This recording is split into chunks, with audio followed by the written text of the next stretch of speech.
Hi guys, looks like it's time for another page. Page 4. Alright, that's where we left off. Melissa was leaving for her new job. Now we're going to see what happens on the new job. Melissa's van pulled into the... Oops. Okay. Melissa's van pulled into the back entrance into the building. She looked around her new surroundings, not having the faintest idea where she was or what was in store for her. She had to remember her goal, though, making enough money to have a nice house of her own. Kazdea watched in the shadows as she stepped out of the van and thanked the driver. The driver pulled away as she watched and then turned her attention back to the building. Dantalion walked outside to greet Melissa. "Hi, you must be Melissa St. John." Dantalion extended his hand for her to take. She reached out and shook his hand. "Yeah, that would be me," she smiled sheepishly, releasing his hand.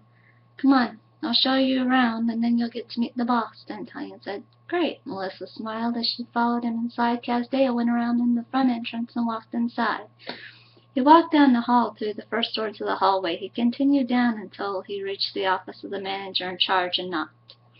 Pressspring opened the door and let him in. "She's here, Pressspring," Kazdea said. "Wonderful. I trust Dantalion is showing her around?" she asked. "Yes, she should be back here very soon," Kazdea said. "Good. Now get out there and help Dantalion show our new guest around." She smiled, catching herself. Kazdea closed the door behind him and walked out to find Dantalion and Melissa. "And last but not least, this is the dishwashing area," Dantalion said as Kazdea approached. "Ah, Kazdea, this is Melissa," Dantalion introduced. "Hello," Kazdea said, taking her hand in his to kiss it. "My, what friendly people you have here," Melissa said, watching Kazdea kiss her hand as she pulled it gently away. "Yes, Kazdea here thinks is quite the Casanova," Dantalion said, glaring at Kazdea. "Well, as fun as this is, I must get back to work in the kitchen," Kazdea said, ignoring Dantalion and walking away, muttering an insult under his breath. "Well, now on to meet the boss," Dantalion said, guiding her towards the office. "I just have a question. How much will I be paid?" Melissa asked, walking with them down the hall. "Well, $13.50 an hour, but as with most rewards in life, it will seem like you're getting more than you bargained for," Dantalion said, knocking on Pressspring's door. Pressspring opened the door and smiled. "Ah, this must be Melissa. Your father has told us so much about you," Pressspring said, opening the door to let her in and Dantalion in. "Everyone seems to be familiar with me," Melissa said. "Well, when your father came to us and told us about you, we just had to see if you were as smart and pretty as he said," Dantalion said.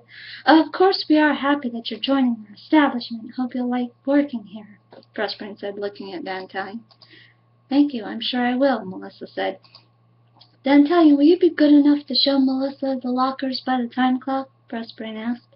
He nodded, and he and Melissa were off to choose a locker for her and show her where to clock in. For the first time in her life, Melissa had a good feeling about this. But even sometimes, Melissa's good feelings always come with a price. And that is page 3. Alright, see you until the next page. Until later.